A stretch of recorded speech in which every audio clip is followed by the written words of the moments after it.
What's good, everyone, and welcome back to another reaction video. Today we're going to be reacting to more of the real Dreamworks shared universe. This is basically a more continuation of the More theory. And now we're reacting to part 5 of it, Megamind's true enemy. That's a interesting thing to put as a title, but let's see how this is going to be playing out before we come to any conclusions on what's going on. So, with this said, I hope you all enjoyed this reaction video. If you did not, if you do, hit the like button down below, hit the subscribe button to support the channel, support the content provided, and so on and so forth. Hit the notification button, be notified immediately when a new video comes out. And in the comment section below, if there's any videos you'd like to recommend that I should react to, put it down there and I'll react to it as soon as possible. Furthermore, the link to this video is going to be down in the description below, so be sure to give the theorizer some love and support for the video that they made. Now, with this all said, let's get right on into the video, shall we?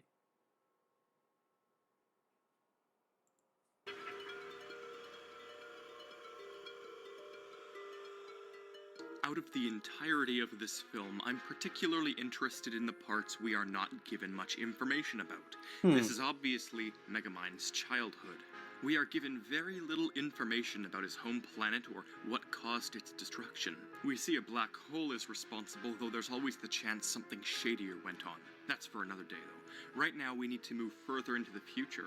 Megamind's first day of school. What always seemed very weird to me was how Megamind hopped out of the jail and went to school only a few yards away. Why is it so close? Was this for comedic effect? Was it an exaggeration? A false memory of his life? No, it can't be that, because a couple scenes later we see it yet again at a different angle. It's like that in more than one scene. This school is right next to a maximum security prison. What kind of horrendous planner approved this? It's not even really a school, it's like a singular schoolhouse with a single teacher and a few quote-unquote gifted kids. But this is just according to the slogan. Gifted as in Megamind, gifted as in Metroman, gifted as in apparently just all the normal children, and this girl who seems to have disabilities is included too. So is this school just for standard children, or is there something different about these children?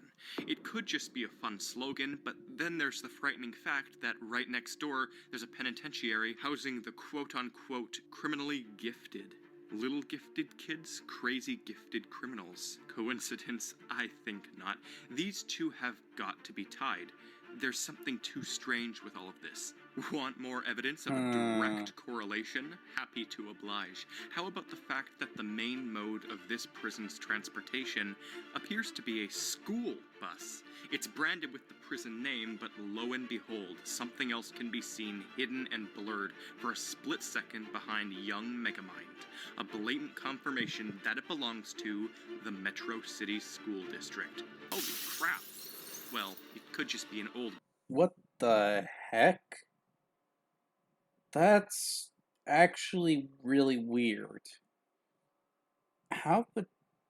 Why would they try to even repurpose that if he is going to mention that bit? That makes no sense. And that actually proves that something fishy's going on here. Bus that the prison was given by the school system, but the bus literally goes to the school still, indicating otherwise. And it could all be nothing, but Dreamworks did make a point of having each side of the bus read different things. And they made a point of hiding one of the titles in plain sight. The animators of Dreamworks usually don't go out of their way to change things like this. Most newspapers in the film just have a set of keyboard letters repeated over and over because they kept typing to randomly fill the text slot. So for this to be of significance to them, it indicates they mean something more. Why would a children's school bus have bars on the windows? Why wouldn't the prison just paint over the words that say school district? Well, as I said, maybe the two truly are tied. If all of this wasn't proof enough that something shady was never explained, then simply observe the schoolroom intensely. If you look at the bus drawn at the front of the room, it has a bunch of class children, and monitoring everything from the back, just sitting there, is a perfect depiction of the warden, observing, watching. Upon finding all of this, I had a single thought. Holy wow, these two are connected, obviously. Look at that. There's some reason that they keep a children's elementary school right next to a prison. They teach children who are gifted, hence why they sent Megamind and Metroman there, but why? It seems to be a school of gifted children, intelligent, physically adept. Each of them has something, clearly including the girl they tried to single out. But why build the gifted school next to a prison for gifted villains? Government testing? Precaution in case things get out of hand with the kids that are too smart? There's nothing really special about the teacher, and the so-called gifted kids sing Itsy Bitsy Spider instead of doing anything actually important. There's something strange going on here, and I think I'm on to something. Now, I have minimal evidence for what I'm about to say, but I'd like to propose it. Metroman's adoptive parents, according to a close zoom I made on their presence, are named Bobby and Sally, and they are unbelievably rich individuals. Look at their mansion and the amount of gear they gave their son to let him flourish. Their son is an alien, one who, like it or not, would be quite alienated from everybody else. They don't treat him as a human. Everybody, even his own parents, treat him as a superior being, whether they love him or even fear him, but more on that in a sec. Even when Metroman quits at the end of the movie, he says he's gotten tired of it all. He feels alienated and bored, so he degrades himself into a bad singer to be like everybody else. Common sense tells us he'd feel this way about himself, and he even does show it. So in order to make him feel at home or to fit in, his parents could have done many things. They can't exactly make him more normal, but they can make everybody else seem a bit more equal to him. Sort of like a staged method of therapy, such as a youth group or a school for so-called gifted kids, to make him feel like he's fitting in. No children there are visibly gifted or worthy of going to a school with such a title. They're just normal kids. If his parents and the government did have a school constructed for their future savior's benefit, then it completely explains why he had such authority to do whatever he wanted with the school. Rip it out of the ground, move it out far towards a beach, use it as a hideout for years after its disestablishment, throw around the teacher, etc., etc. And it only leaves the question, why would they build it next to the prison of criminally gifted convicts? Well, it could be to monitor Metroman's ego, but more likely, Megamind, the only one who could possibly contrast Metroman. Both are aliens spared from a supermassive black hole with some form of an immense gift, who received polarizing lives. It's the perfect making for a hero. As this movie's moral states, a superhero can't exist unless there's a supervillain. They tortured Megamind relentlessly in school. That, I would like to say otherwise. I really would. But when I think of that, I'm thinking of event. I'm somehow thinking of uh I'm thinking of Invincible, and then there's The Boys, and then I'm thinking, oh yeah, there is something like that at the very least, and that just like ruins everything for me because at that point it makes you realize, oh wait, there's stuff like this, and that can technically be true. Well, it could be the true case as well about what's going on, why this theory can actually be true and all that. Because what? Because just thinking about that, honestly, uh, it just brings everything around into a circle and makes you realize, oh wait, there is situations like that. So maybe this theory is true.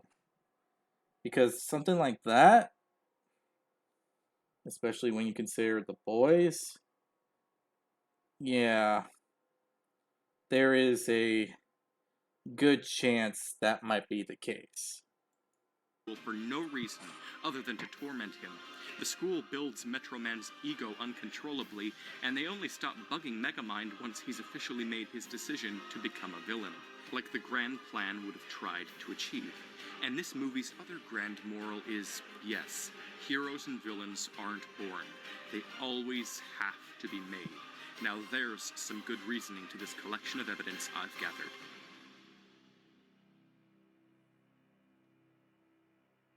But why Oh yeah, true. worship this kid? Why submit to this flying baby? It's as I mentioned before, deep down they all fear him. If his ego builds, or even his fear of being alone, things could get very out of hand. They need someone he can divert his attention to, someone who can make him feel good about himself, a perfect villain. And when Metroman realizes the truth of what's happened, he quits. That's when he becomes humble again and finally tries to be like a normal human being. Watching the movie over and over again, I keep getting this feeling like the city thinks differently of Metroman than we'd like to believe. They all convince themselves that they love him, but really think about it. The amount of danger and fear these people must live in is astounding. Not of Megamind, he really doesn't win, ever. They fear Metroman and submit to him. This film's goal is to really go for a different take on superhero stories, and this is more proof of it. But the people who feel slightly spooked by Metroman, they've built this false dependency on him, a sort of indirect form of Stockholm Syndrome, a condition where a victim falls for their captor. Metroman feels trapped by the public and media, and the public feels trapped by Metroman. That's why it truly was such a brilliant idea to fake his death. The city is a vast sea of deficient sheeple. A very short time after Metroman dies, they all care so deeply about the ex-villain who saved them this time. They follow the leader. They've all been misled, and it's genuinely frightening. On the surface, they all react so expectedly to everything. They boo the villain instead of cowering in fear. They overly cheer for the hero. But under the surface, the sense of brokenness is very much so visible. Metroman's powers seem to come with a general sense of false heroism that only he can naturally contain. When Hal absorbed all of the power, he immediately treated himself like a god. He developed a horrendously blatant sense of hero syndrome, which is basically where someone puts other people in danger just so that they can save them and act like a hero. And oh, Hal goes nuts with this kind of thing. It's his brain. It cannot handle it all, and this is why people have the right to fear Metroman. His powers are uncontrollable, and the true fear he instills in people is an observation only apparent once you analyze and deduce your way to a shocker conclusion. Hello, I'm the Theorizer, and first we have the golden question. Should I continue this? Honestly, there's not really much to say. It's like a sound theory. Because, as I mentioned, it's like with Invincible and the Boys, or any other superhero film, the basic superhero film, movie, show, whatever. Because there's always going to be a group or organization that's going to fear those that try to be the hero. Heck, there's going to be those that fear those with power and try to guide them into a path that is opposite of what they could be. Merely out of fear of them or some other thing. Because in the end, no matter what, it's always going to be like that.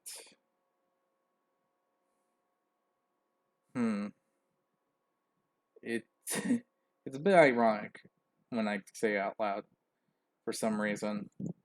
Question, What if the children in the school are just kids of the prisoners? Now, most of the time when people comment things, and this applies to all my theories, Coraline ones, video game ones, all of them, either I've already discussed that very topic in another video, or I'd already considered it before making the video and I dumped the idea. And this is no exception. The reason I ditched the idea of them being kids of the prisoners is because it doesn't make complete sense. Sure, they can visit their parents, but why place the school next to it, and why intentionally label them both as gifted too? There are just too many obvious logical holes in that idea, and it isn't normal or consistent with the logic the rest of this movie often shows. The kids also are not super evil, like I think I implied they weren't in the last video. Indeed, for those of you wondering, the school isn't next to the prison to teach possible criminals or gifted kids even. This is evident in the activities we see the kids doing, and ultimately in the end, I quite successfully tried to prove that it was all a setup by Metroman's adoptive parents to make him feel loved and special. So those two counter-arguments to the schoolhouse's abnormal proximity to the prison are dealt with. On to more pressing interests. I think I myself have more proof for Megamind's villainy being staged by the government at Metroman's parents' behest. Sure, they all bullied Megamind irrationally, but the warden also just kind of erases Megamind's several life sentences at the end. Sure, he saved the city, but he still indirectly caused a ton of destruction and was the literal cause of Hal becoming overpowered, yet his sentences were removed at the end. I believe this was because the prison took full responsibility for their actions in shaping Megamind's quasi-evil nature. But since the video came out far earlier this year, I've been continuously noticing further proof that the city is almost putting on an act to allow Megamind to escape and fight Metroman. I'm serious, I cannot unsee this now. Firstly, Megamind and Metroman have the same initials, MM. Were they subtly psychologically pushed into choosing these names by the government so that when Metroman inevitably quit upon possibly discovering his life was a lie, the government could spend less money on the rebranding of the city's hero? No, that can't be, because the city itself was named after Metroman. It has to be. Do you wish to know how I could possibly believe this? Well, we barely get to see a pathetic sliver of the boys' home planets, but on a big monitor in the background of the destruction, we can barely see what their planets' names are. Megaplanet and Metroplanet. What? So if the city named itself after the race of its savior, then they really, really are pushing his narcissism to save him and take it out on the other superior being they've kept pinned in a prison to solidify his role as evil. This city plays along like a mass fiddle orchestra. The warden, after catching Megamind, is stupid enough to take the watch that was for Megamind. He should know better. It's like he's playing along. Megamind has been captured a presumed 83 to 88 times by now, but seriously, I don't know, the film says both and is inconsistent when it wants to be, but that only indicates that when it is consistent, it means they want us to see it. Regardless of the evidence pointing to Dreamworks hiding this film with lore, we have to get back to solving it. Right, the evidence of the movie faking everything. After Megamind escapes at the beginning, the prison guards give him a whole 5 seconds to stand there and say, "I'll always be a villain," despite them immediately tackling the warden and jailing him only seconds prior. Even in his speech to the city, he says, "Who'd I be without you?" Interesting. Does he know they created his current psychology? He clearly loves to play along. Even more horrifying, what if everyone, Megamind, Metroman, Roxanne, Richie, everyone knows it's an act? What if this movie is all fake? And yes, I know this is meta supreme, but in this movie, everyone is putting on a show. It makes sense up until, like, the end, sort of. Maybe Megamind is behind the whole plan of the government, but doesn't even know it. Well, that's all impossible. But then we get things like this. Roxanne is knocked out unconscious in the car when... You know, having that said, that's just really depressing, in all honesty. Because the way you think about it, it just always circles back to the same thing. I mean, they fight, they go back, and all this is just like, for what? The sake of having something one would call normal, something one would call stability. And the fact that if they all knew what was going on, that That's just, like, very depressing, in all honesty. Because that just shows that they just gave up and just followed the labels. And then when everything just went kaput, they just broke. And that's honestly really depressing if that's going to be the case here. Because, damn, that'd be a cold way for things to turn out in the end. When Minion kidnaps her, when Megamind then proceeds to throw a ton of scary weapons at her, she says, "Ah, yes, your alligators. I was thinking about it on the way over. Excuse me, woman, but you were completely unconscious and had no idea you'd been kidnapped, you psychic journalist. So how could she think about it if she had no idea she was even coming? Well, either this is her or Dreamworks being inconsistent.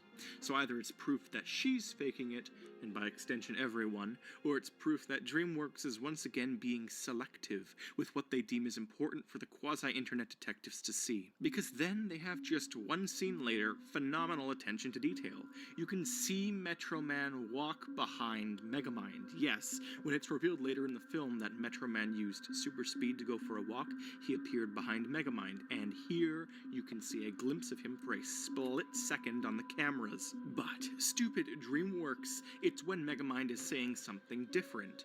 Metroman appeared when Megamind was screaming, "Fire!" not when he was paused. It's not even the same moment. So they have this weird half attention to detail that makes it increasingly difficult to differentiate which things they intend to be inconsistent.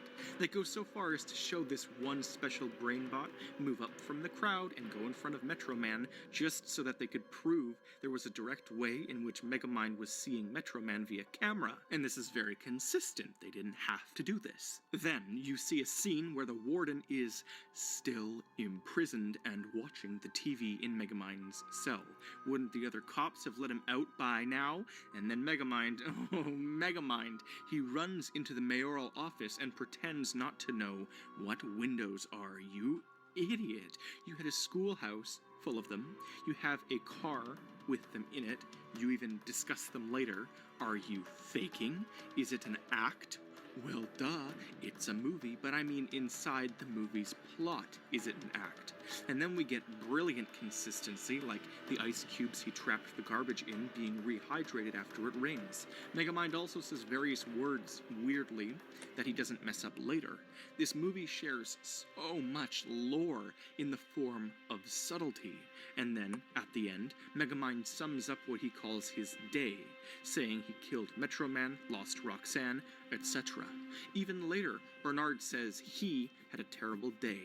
You mean to tell me that despite the fact that it changed at daytime so many times throughout the movie, it was still one day? No. An act?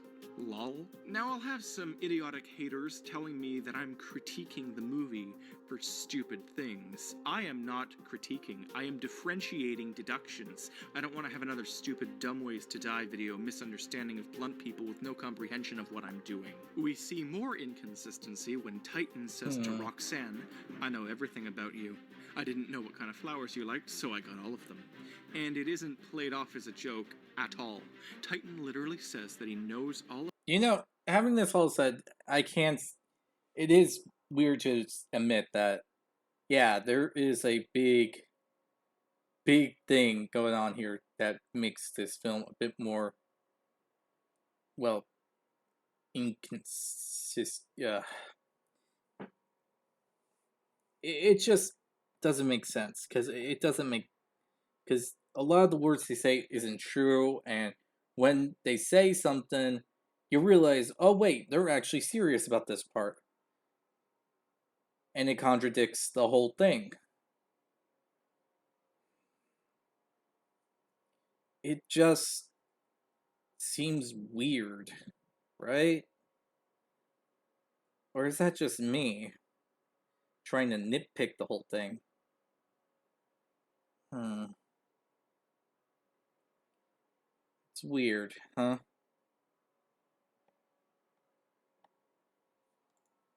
about her. And then he says he doesn't know what flowers she likes. Like what? And when Megamind fights Hal, half the buildings in the city are abandoned. It's all a facade. There's nothing in them. It's like fake infrastructure is in place for battles to occur and damage to be apparently seen. And we see that whenever someone uses the watch, their eye color stays the same. Megamind has these intentionally huge green eyes, and they consume Bernard whenever he pretends to be him. Roxanne didn't notice this or his similar voice. Or maybe she did, and she pretended to love him all that time, so he'd clean up the park and return the paintings until her final kiss, where she'd intentionally pushed the buttons on his watch and used her news reporter acting skills to pretend to be shocked at this so-called revelation. Oh my God. Roxanne, you skank. She paused after he talked about being picked on in school. She stayed to get reporter intel. But then we see another inconsistency. When Minion poses as Megamind, his eyes aren't consistent with this logic, but they were for the Warden. What? Is this movie tailoring its logic to give us a mini plot twist? Why? And why does the voice change for some characters, but for others who use the watch, it doesn't? Megamind probably knew Minion was the Warden by looking at his eyes. I mean, that's why he apologized to Minion, to the so-called Warden.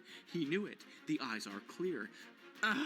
Anyways, I gotta chill out before me being too extra is contagious to them ratchet gangstas. If I reground myself, we can point out the most obvious of the obvious. Did you really just say that? They have a super technical looking system outside Megamind's cell, because they want him to think he's being captured seriously. They looked shocked when he forfeits, but the guards just straight up sleep on the job. They should be able to keep him locked up for good unless this whole system is just for show.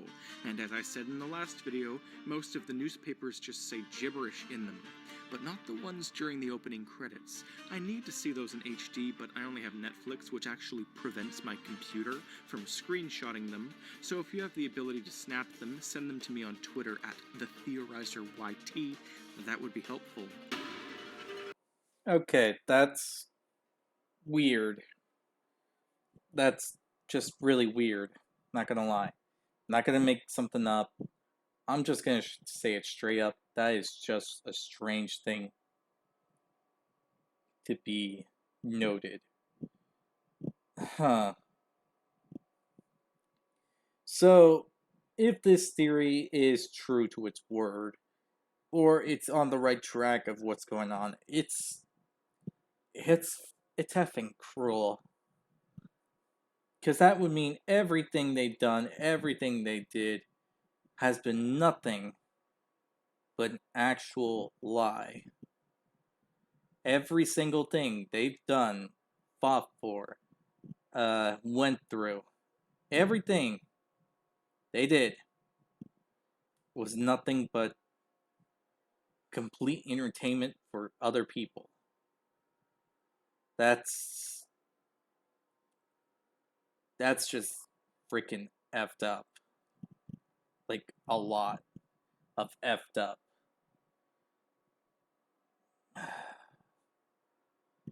Man, that would be a cruel way for things to end. I hope you all enjoyed this video. If you did, hit the like button below. Hit the subscribe button to support the channel, support the content provided, and so on and so forth. Hit the notification button to be notified immediately when the video comes out. And yeah. With this all said, I'll see y'all next time. Bye. That is... And tell me what you think about this theory in the comment section below. Honestly, if it is true, that is a messed up way things should go. So, yeah. Till next time.